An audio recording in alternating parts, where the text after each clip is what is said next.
Hello, all C-Rank recruits. Welcome back to the World Trigger Podcast. I know it's been a while since we've been around, but super talented elite agent Matt M is back, and with me, as always, is A-Rank agent Renji. Renji, how's it going? Renji's back in action. You know, we're still in the phase of whether or not World Trigger is just going to be on the, silver platter and everyone's going to just be passing it around until something happens.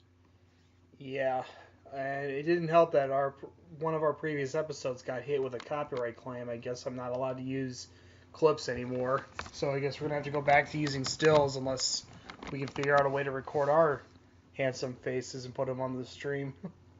Mm-hmm. And the duck face at the whole, because our very first episode was pretty much our most successful. Like, I'll agree, we did a lot, but we did a lot of things that were different though in our second episode, which to me, I believe our second episode was the far best overall of our podcasting so far. But it's just that I believe our first episode got so much, recognition and whatnot. Mm-hmm. It's simply because of, people understood it was the intro of it. And, a lot of times people like the intro of something more or less than like the second or the third or the fourth and so on. So I think that's kind of like, our fallback as of right now. Yeah, I'm not sure, but previously on the World Trigger podcast here, we covered episodes 6 through 10, or was it 6 through 11? I'm not 100%. It should be 6 through 11 because we were doing, we started out doing like 3 episodes at a time. Mm-hmm. And then we like bumped it up, I think, to 5. I thought we started at 5 episodes. I think we started at 5 episodes. Yep. Oh yeah, we did start at 5. Oh, my bad, Renji. Yep. No, don't worry about it. So on top of that, I think we'll just get started here. We'll just recap episode 10 or episode 11 again, just to be on the safe side, and then we'll go from there. Alrighty. All right. So, episode 11, each one's determination. Each one's determination. Yuma and Replica were talking to Osamu and Jin, each one separately. Yuma with Jin and Replica with Osamu. Kind of talking about how Yuma's dad actually died, how Yuma got a black trigger. Everything about that was going on. And Shiori then tells Osamu, after we learn all of Yuma's full backstory, that Chico actually wants to join Border. And Osamu's actually against it at first, and then he's like, well, okay, I think that might not be a bad idea, and I know how you feel about that. But let's talk to Yuma and have him join us too, so that way we have like a good 3-man team to go into the neighbor world. Yes, that's a good idea. See, I agreed with Chica being a part of Border from the beginning because not only she doesn't have to worry about always being, outside with, when neighbors show up, because she has that side effect and neighbors are attracted to her because she has that large amount of Treon. So I agree with her learning combat skills and, using her Treon to the best of her abilities will benefit everyone. Yeah, and I noticed a couple of weird things too throughout the Yuma flashback. Primarily, did you notice that Yuma was wearing a Border uniform? Yes, I noticed that, and it's similar to the same one that activated whenever he used Osamu's trigger. Yeah, it was a weird black, like, cadet uniform. It all seemed like, which doesn't make sense. I'm not sure if I remember why he.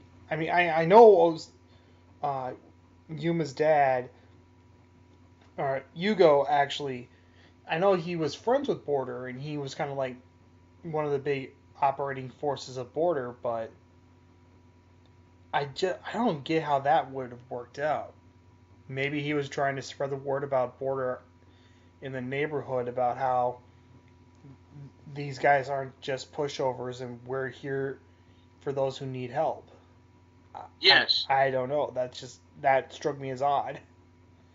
it is and I keep trying to put two and two together.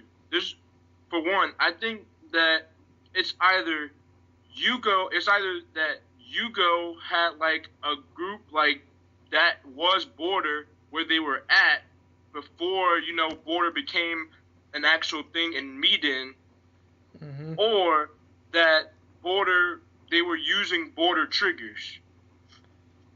Either one's kind of acceptable answer. For the C rank recruits that may not know, Medan is what's called our world is called in the neighborhood. Just to kind of like let you guys know in advance. Mini spoiler, but nothing too bad. Uh, anyway, also Yuma also said he'll join up because he. I remember Replica saying, "Give Yuma a reason," because he came to Border hoping to reverse his black trigger and bring his dad back to life, but that's impossible. So Yeah. give Yuma a reason to live. And when Chika and Osamu said, "Hey, join our team," and Yuma's like, "Yeah, all right, it seems like it'd be fun, but I'm not going to be team leader. Osamu's team leader. Yeah, I he don't want the threw the. I don't want the responsibility, basically." I don't blame him. Like everybody's gonna be like, "Oh, you're the captain." Everybody's gonna want to come for the captain, right? At least with Border, I mean, we're going to learn this shortly later on, but at least in Border they have what's called the ace, and Yes. that's usually captain. It's not usually the captain, is what I've been seeing. Yeah, it's usually the person in your squad who has the highest amount of combat ability. Yep. And after talking over and going into Rindo's office, they're like, "Yep, the paperwork's here. You just guys just need to fill this out, and we're all set, ready to go." All right, and then we're gonna move right on here to episode 12, Tamakoma's A rank members. Which slight tangent, but it is related to this episode. They are still dubbing it. I wasn't able to find the episodes, but I was able to find clips. And it was this episode that I remember finding them. I've only seen, to be honest, of the dubs. Like I seen the episode in the dub where Yuma first meets Jin, Mm-hmm. and it was only like 3 or 4 minutes long from what I saw, but it's not that bad actually. Yeah, it's not too. It's not bad. It's not as bad as I thought it was going to be. I just wish it was a little more distributed, so we could get like a better view of it.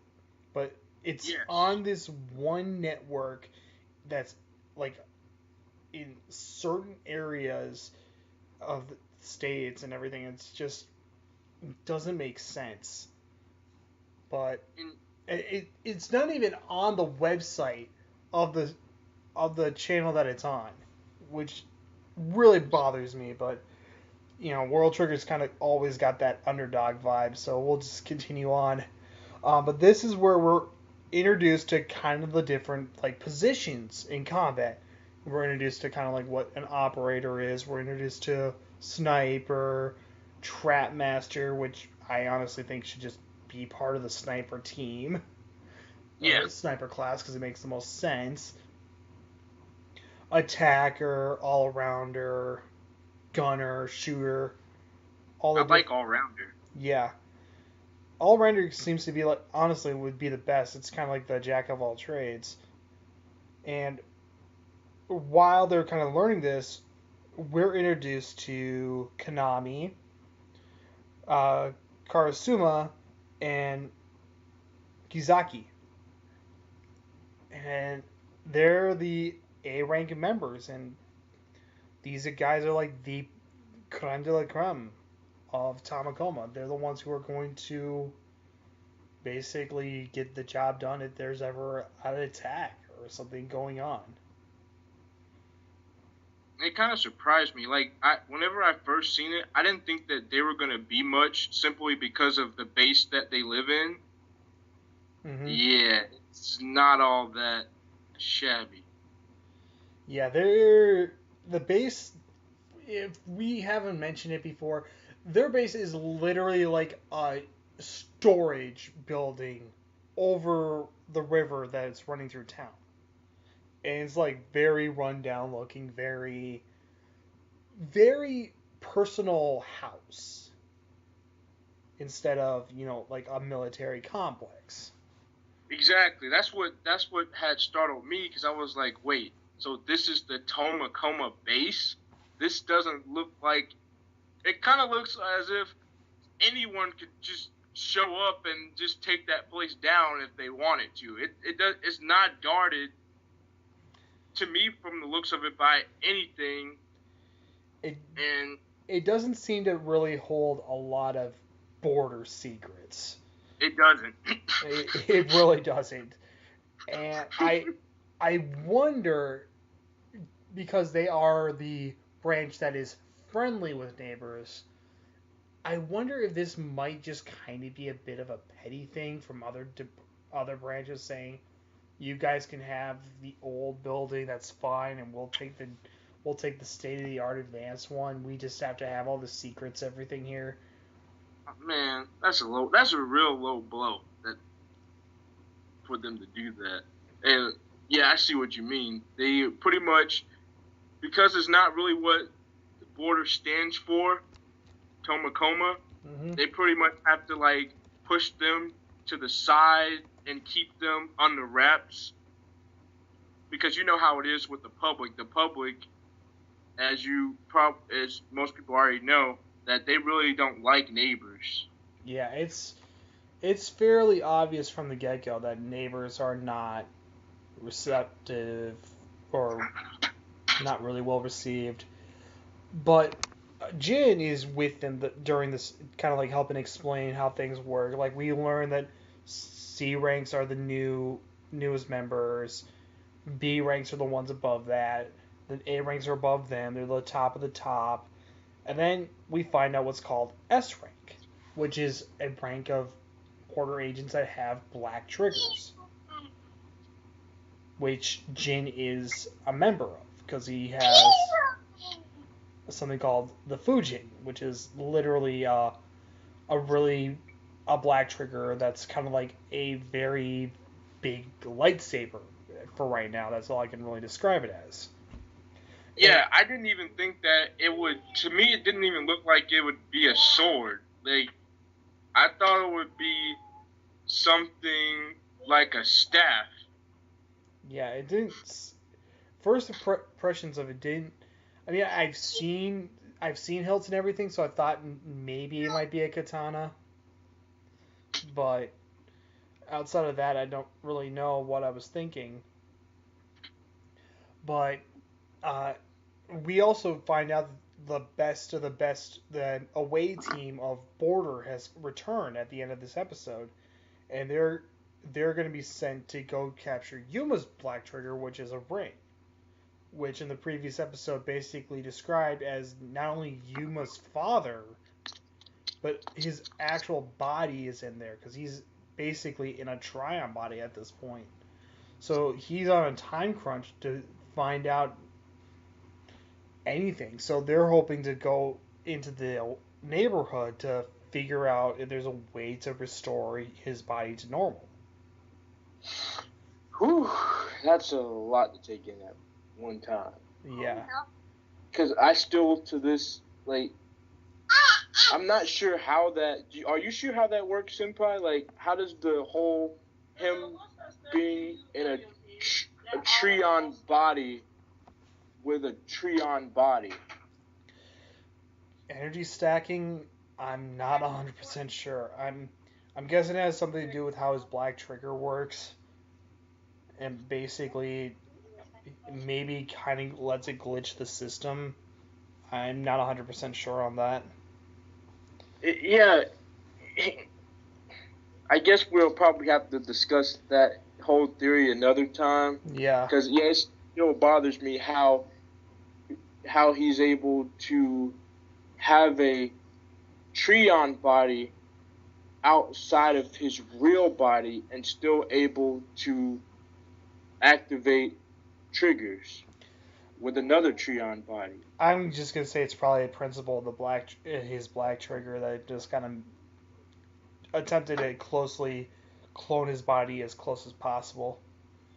But it explains why he was able to survive those car crashes at the beginning of the series, because yes, because it's explained that Trion bodies can really only be hurt by Trion weapons. When after Osamu took on the Maripod and got destroyed, he was thinking to himself, okay, well, I'm fine. It's just my Trion body. I don't have to worry about this as long as I'm not knocked back to my real body. I'll be okay. And we saw him get hit by debris and stuff and like shrug it off like it was nothing. So that explains why Yuma was able to get up after a car crash hit him, basically going 30 or so odd miles per hour. Yeah, man, that was actually really sad to see because I was trying to be like, no, Yuma, you got hit by a car. I was wondering if they were going to make that an episode where he just gets hit by a car, everything at the beginning. Oh my goodness. We're going to have to wait for the so end of this. Dark. We'll wait for the end of this, but the whole thing you mentioned about the whole dark thing, like on YouTube, it's like a funny shorts kind of thing, and it has something to deal with that. Well, for now, we'll just jump right into episode 13 here with Border's top teams. Basically, Kazaki is training Chika to be a sniper because that's the position that they, in their little discussion, thought Chika would probably be the best at. And Yuma's going to be an attacker, kind of making sense with how he fought in his flashback, kind of up close and personal. And Osamu said he wanted to be a gunner. And, Kazaki is training Chika to be a sniper. He's the really big, beefy guy who looks like he prefers to punch things than sit back and calculate and snipe. But he's the only one out of the 3 A ranks that are there to actually teach Chika because he's the only one that has sniper training. Then Konami takes Yuma because she's like, I want the strongest one, and you seem like the strongest one. And she kicks his sorry hide. I was surprised about that. I was highly surprised. She comes out freaking out, and she's like, I can't believe it, I lost. And you're like, wait, yeah, we know that Yuma's tough. We know Yuma's probably beat you like, what, 5-0 or something like that. Yuma comes out, he's got like this little afro and his smoke and everything. His duck face down. And he said he only beat her once, and that's a shock. It's like, wait, you only won 1 round? What the heck? That's scary. What kind of monster are you? You ditzy blonde. I can't imagine that. She doesn't appear like she's all that, to be honest. And she's a bit, how should I say this? Naive? Oh, she is beyond naive. I'm almost willing to bet her side effect is a complete and utter naivety, like inability to detect lies. Oh, God! Poison. I'm willing to bet that. But, no. Then there's finally the Karasuma is teaching Osamu, and honestly, he's kind of troll training Osamu. he bullied Osamu. He bullied him. He's bullying him, but he trolls him so hard. Like, yeah, we're gonna clean up the building, and then we're gonna try our training with our Tryon bodies and see what happens. And Osamu's like, okay, so there's gotta be a reason behind this. There's gotta be a reason behind this. And then Karasuma's like, no, I just saw this in a movie. I figured we'd give it a try. And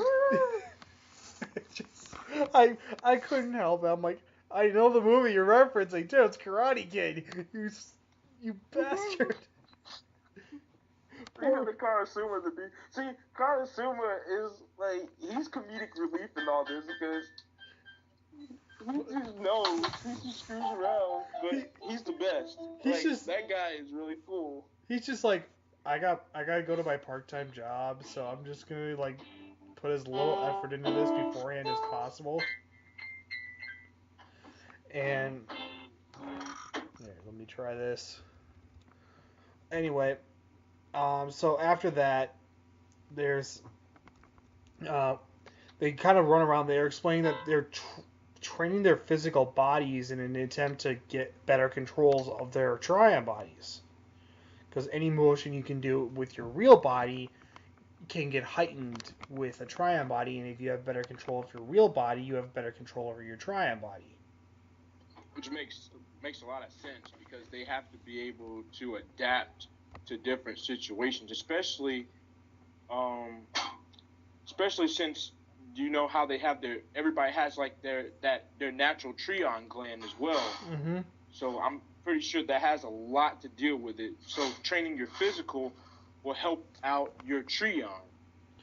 Right, and I always thought it was kind of like maybe a little bit of the inverse. Like the more Tryon that you exude at one time, like at a time, kind of like building it up like a regular muscle.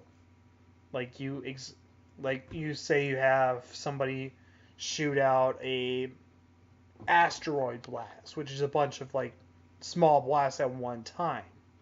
Constantly fire those out, and then over time they'll just get bigger and bigger just because of simple use.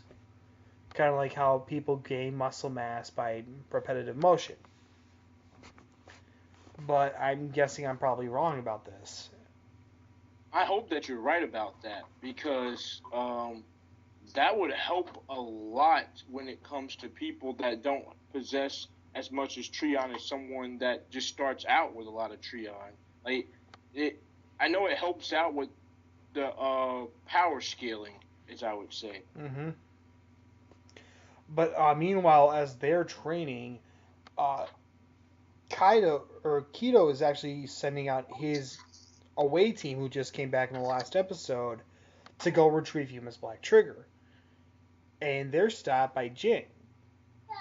He with his side effect, he kind of said, "Oh yeah, I foresee your attack. I know what's coming. So I'm here to try to like peacefully talk you out of this." He's trying to join Border through the legitimate channels. Come on, guy. Pulling strings. Which actually kind of makes sense. And they're like, "Well, no, we're here to take the trigger. We're gonna kick your ass. We're trained to take you guys down, or take down guys with black triggers." And Jin's just like, "Yeah, well, if it's all of you guys against me, I might be in trouble. I might not be able to win this. But it's not just me." And then our Arashiyama squad shows up. Yes. And the show squad, I would say. The showstopper squad. The PR team. Mm-hmm. And you know why they're the PR team. Yeah. And they show up and they're like, "Yeah, I owe Osamu for saving my siblings." Arashiyama's like, "Yeah, I owe Osamu for saving my siblings. I'm gonna help him out." And Jin's like, "Huh, I'm surprised to see you, Kitora." And Kitora's just like, "It's an order. I'm not here. I'm here under protest." Baka. Oh. Baka. Poor Kitora. I think she was there to help out. legitimately. I think she was just hiding, doing the tsundere hiding thing. And they're kind of like squaring off, getting ready to fight each other. And that kind of ends the episode. And we actually learn in episode 14 here, the number one attacker, Kei Tachikawa, that he's actually better than Jin. And he's better than Jin. Like, he can actually outfight him, which means there might be, like, adding more ideas that there are limits to Jin's foresight ability. Yeah, I believe that there's a lot of loopholes within his foresight ability, especially from whenever I was, especially from how I was looking at it, the way how, how when he encountered Yuma for the first time, and how we saw like that whole shift within his, his whole body, like it kind of split, I would say. And then it came back together. So I'm not sure how that really works. I don't think he really explained how his side effect actually works because as you said, he hasn't explained it yet. The easiest way for me to kind of view this is there are a lot of diverging paths, and his foresight can see like the general direction of where things are going, but he can't see, or he wouldn't be able to see specific branches once after a certain point. Like, for example, I see Osamu being promoted to B rank, but I can't see if he gets there because he wins, or he's doing rank battles and he's getting promoted that way, or if it's because he's doing rank battles, but at the same time this attack happens and he stops this attack.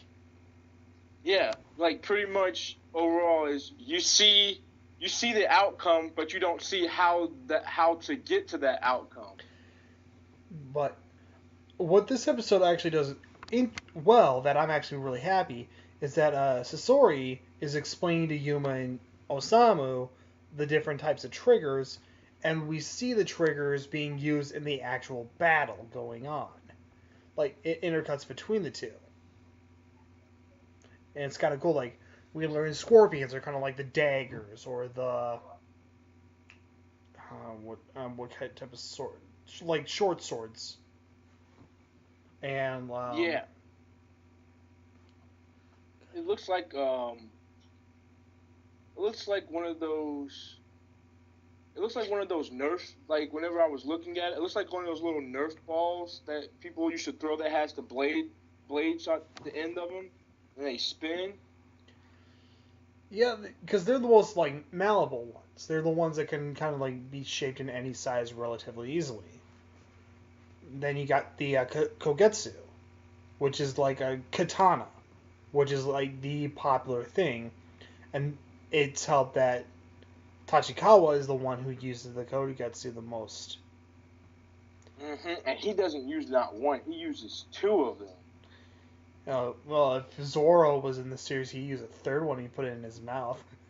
Oh man, I can just imagine that'd be a pain. That'd be hilarious. But that means he would have like two main triggers and a sub trigger. Like, come on now. Yeah, I'm sure somebody's in Borders trying to do it just to see what happens. Oh, I bet it was probably the branch director that probably tried it. Keto or yes. He got his scar because he tried to work on his Zoro cosplay. We've cracked the code.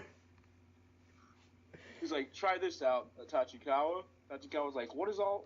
No, I'm not gonna do that. You crazy? But then we find out that the Ragus, like the one that we've seen Osamu use the most, is actually meant to just kind of be a shield. Even though it has a sword mode, it's the biggest and heaviest one. It's basically the Buster Sword. I actually like Raygust better than all the other ones because it's more diverse. It has a lot more versatility. Like I noticed something about Raygus um, that is completely different than Kogetsu and Scorpion alike. As I said, it's like putting Scorpion and Kogetsu together, Mm-hmm. and it has the acceleration blade on there. Boost.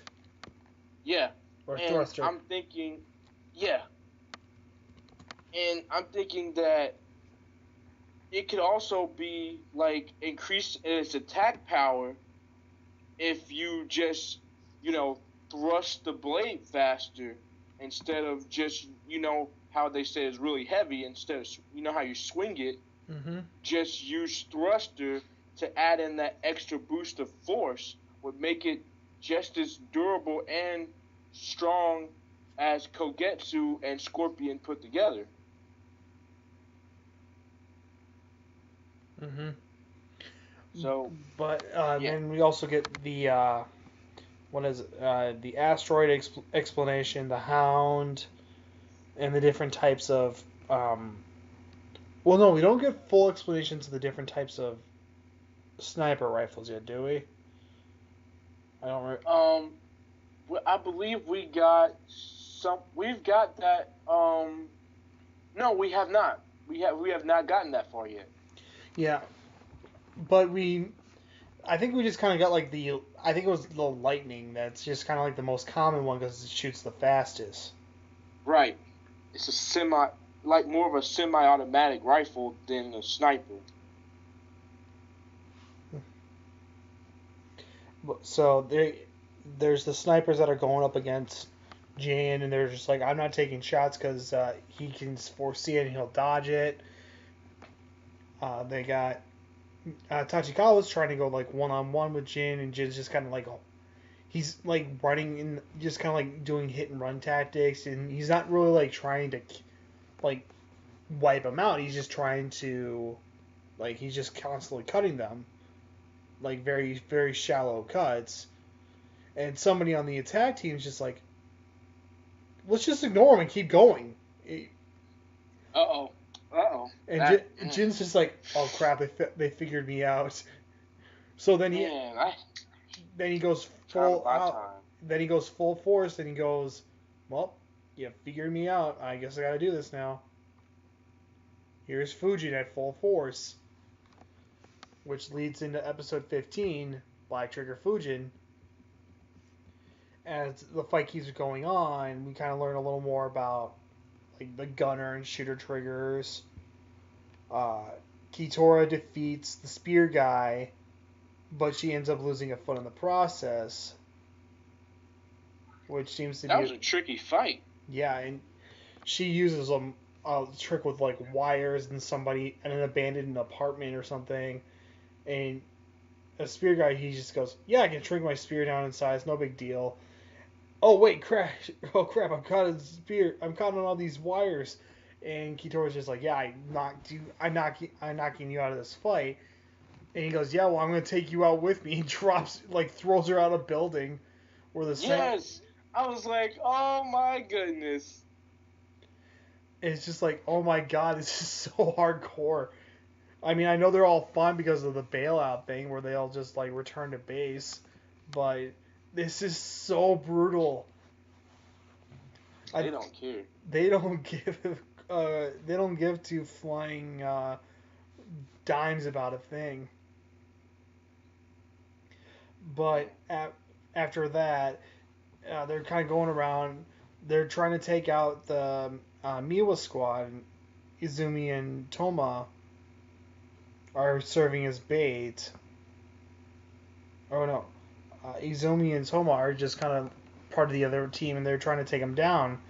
Arashiyama was going to be bait, as Jin is kind of like fighting Tachikawa with Fujin at full force, and a couple other guys are getting kind of pulled into the fight.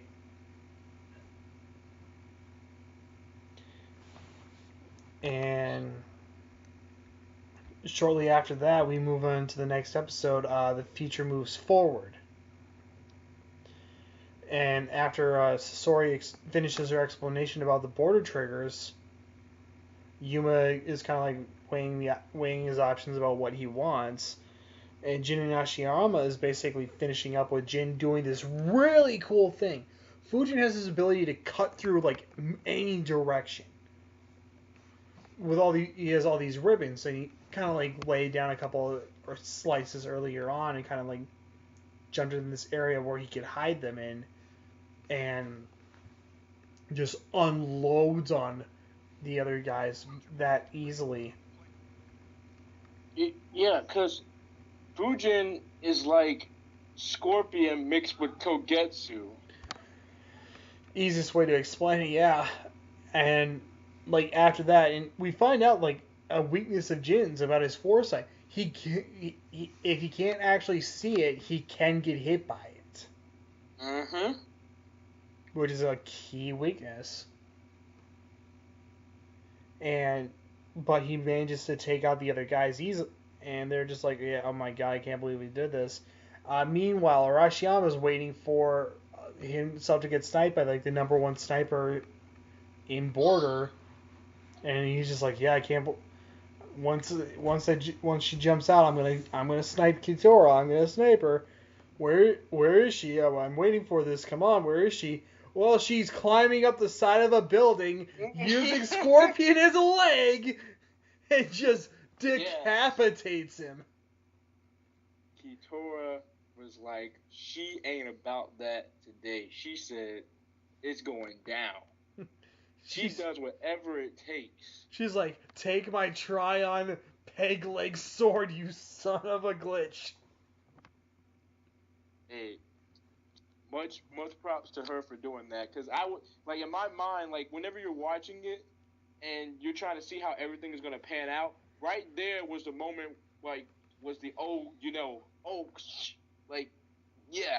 I was like, holy crap, Kitora. Like, she's actually, she's actually good. You can see why she's an A-rank agent. She's innovative and creative with her weapons. Definitely creative. Like, that is spot on. And, like, after that, the whole thing gets on, and it goes straight up to the higher-ups, and they're like, well, we're gonna have to fire you for what you did. And he goes, oh, so you're gonna fire them for fighting me? Because that's only fair. Yep.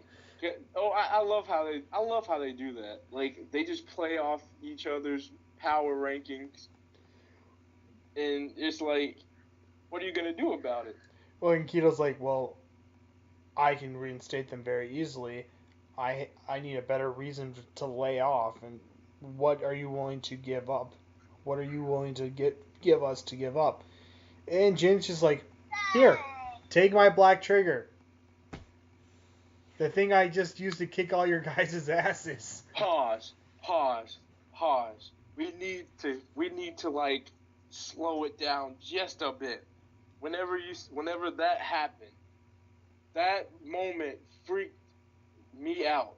Like, he just was like giving Fujin, and you see how everybody around the room is like, you know how when something like that happens, nobody's really taking it as serious, but they're listening.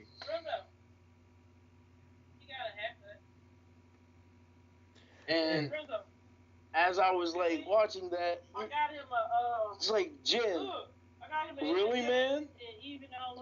You're just gonna give up Fujin, the thing that just helped you take out how many A-rank agents alone?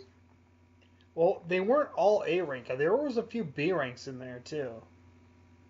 Yeah, but the majority of the ones that he had to deal with the top attackers in Border. Yeah. And he managed to stall them and succeed in bailing out. He bailed out 2 of them, right? He bailed out a few of them. I don't remember how many he actually did. But sheesh. But he's just like, I'll give you this. You lay off him till official registration day, and that's it.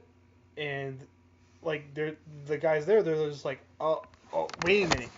This is actually a lot better because we don't even know if the the neighbor's black trigger is even compatible with any of ours. We haven't even run any tests on it or anything. This is a guaranteed thing. Yeah, it's a surprise too because normally in those situations they would have probably just waited out another day like they were going to. Like they were going to actually wait another day to just go wait and then go take out Yuma. And they didn't think about, using Yuma, keeping him on the wraps because pretty much having Yuma means they have another black trigger user. Exactly. So, thankfully, it ultimately ends. It ends that conflict pretty much right away, and at the same time, we get a little bit more because we kind of learned that Fujin was Jin's master, and he had kind of like fought desperately to get that trigger. Yes, that man he put everything on the line. Like they were talking about that the whole time, how Jin would because when they were having their compatibilities to see who could use the black triggers, Mm-hmm. like Jin he stopped at nothing to be able to keep that trigger, and he was keeping it from pretty much everyone. And I'm not sure if we got to the point yet, but even Tachikawa wasn't compatible with it. Mm-hmm. And that kind of to me put a low blow on Tachikawa because I'm pretty sure Tachikawa still has some type of feeling about Jin being able to be compatible with Fujin and not him. Yeah, because he wasn't compatible at all. Exactly. And he was a better fighter. Yeah. So after that, Jin's just kind of like, yeah, it's no big deal. No big deal that I gave it up. Everything will be fine. Don't worry. I'll probably get it back. Hey, I'm back I'm now no longer an S rank agent. I'm an A rank agent now, so I can be part of the rank wars, so we can spar some more. And Tachikawa was like, "Oh, that's so awesome! All right, let's do this." And I would love to see that. I think it's Miwa that was with him, and Miwa was kind of skeptical about the whole thing. But Miwa is always going to be that way. He's just hungover. Yeah. Well,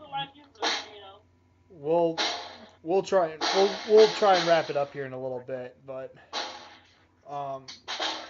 ultimately, exactly.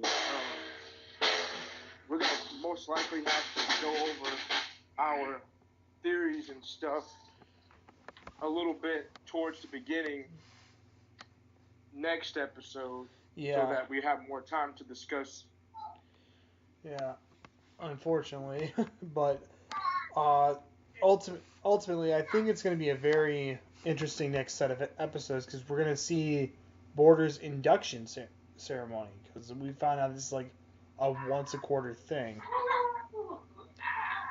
So, any final thoughts, Renji, before? I would have to say throughout these episodes, we're starting to pick up to where you're putting yourself into this. You're more in depth into the series to continue it. Mm-hmm. At first, you weren't enticed to continue the series more say, but now that I believe that the people who've watched up to from episode 11 to 16, I'm pretty sure they're going to be more in depth to continue and to wonder about the mystery, because it's a mystery overall about why these things are going on and the connection between them. That's the main thing. Yeah, I think you got it pretty much covered at that point. It'll probably be a lot more interesting once we get more into the inner workings of Border, which is what we're going to be getting into hopefully the next few episodes here. But yeah, we'll do a little bit more theory building and stuff beginning of next time. So I'll let you go, Renji, because I know that there's been there seems to be some stuff going on over there. Yes. I tried to I plugged in my earbuds to try to keep the noise down to a minimum because I was like, come on guys, but you know how that works. Yeah, I know. Don't worry about it. Yeah, unfortunately, I hopefully have something coming up here in myself that I need to get ready for. So, till then, I guess right now it will just be a trigger off. Yeah, man. You're gonna be but you're gonna be all right though, senpai, right? Yeah, I'll be fine. Don't worry about it. Okay, because you look like I was like sitting here the whole time. I understand you were like cringing. I was like, oh, he's gonna pull his hair out. No, it's fine. It's fine. Till the next time, Renji. I'll trigger off. Alrighty then, Renji. Trigger off.